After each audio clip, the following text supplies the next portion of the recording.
What's up, guys? Slick here from the WGN Xbox YouTube channel with the promised raid challenge guide for the Red Rover Triumph in the security encounter of the Deepstone Crypt raid.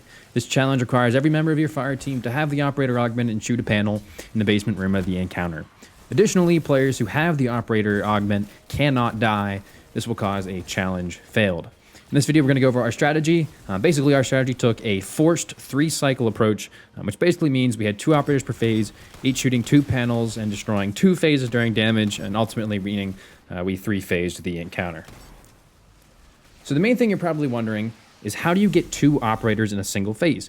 And on day 1 of this raid, there was a misconception that once you had an operator in the basement, they were stuck down there until they died or you wiped. This isn't actually the case. You can let an operator out of the basement very easily, although the timing is a bit tight. First, your basement operator passes the augment through the terminal to someone up top. The new operator then proceeds to the basement airlock, opens the door, lets it close behind him, and then shoots the panel to the staircase. This allows the old basement operator to escape from the basement, and our new operator can replace him. It's a very straightforward process, but like I said, it gets very tight. In fact, you can kind of even see during the video that we're getting singed by the basement wipe mechanic, that fire, all the red that happens, right as we're escaping from the basement. For your fire team, you're going to have to be very on top of the servitors. As soon as you see them spawn in the chat, you're going to have to kill them right away. And additionally, you need to be quick on your scanner callouts. The scanners up top need to identify very quickly which panels need to be hit. And you should be passing the scanner augment and making callouts while the new operator is on his way to releasing the old operator. So here's how a typical phase works. Let's say you just started the encounter or you just completed DPS on 2 of the phases. You have somebody up top who has the operator augment and is now on his way to let the old operator out of the basement. They head down and are now the first operator. The scanner upstairs, let's say it's on dark side, has to call out which panels on dark side to shoot, just like regular. The first operator then proceeds to shoot those 2 panels.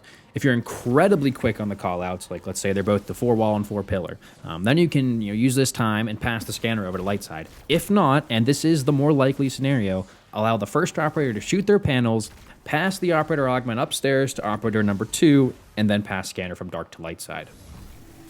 So now your second operator has the operator augment, heads down, releases operator number 1, just like how we showed it earlier in the video, and shoots the light side panels based on whatever callouts the light side scanner gives. The second operator was now ready to start up for the DPS phase. He'll pass out the operator augment to whoever will be operator 1 in the next phase. You could call us person number 3 if you're doing some sort of ordered list from 1 to 6. And then he receives the scanner buff and to make the fuse callouts. Deliver those callouts for exactly 2 fuses, and then pass scanner out back to dark side. At this point, you have now reset the phase and are ready to continue.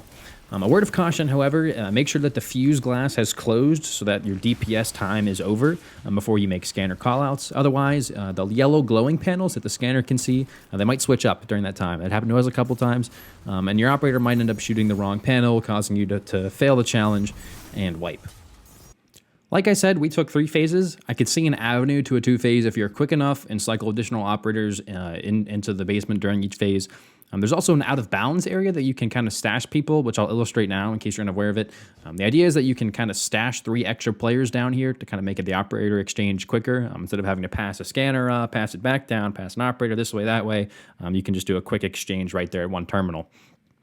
You can also go to this place if you want to hide from the fire, and in case the timing's really sticky and you need to just get out and escape. But I don't really recommend using this strategy, especially in the long run if you happen to be coming to this video months later. There's a good chance it's been patched, unless this happens to be like a Riven kind of thing where nobody really cares if it gets cheesed or not.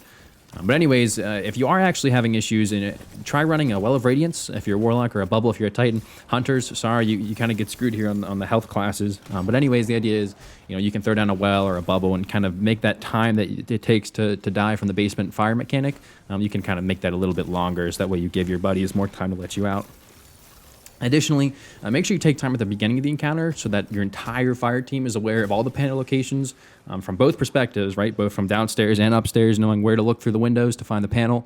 And nail down those callouts. Come up with an order or a pairing of the operators and scanners before you get going, and that way you set yourself up for the best path to success. If you follow these steps, you'll see yourself completing the Red Rover challenge, and just like Garden of Salvation, completing an encounter challenge will award you an additional chest. I don't see myself running this challenge every time. It's kind of a pain in the ass with all the timing.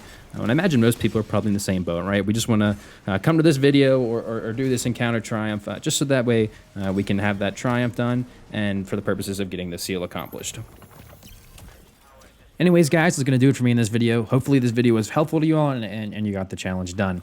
As always, thank you very much for watching, and I'll see you all next week when we tackle the second encounter triumph, Copies of Copies. I guess something's broken.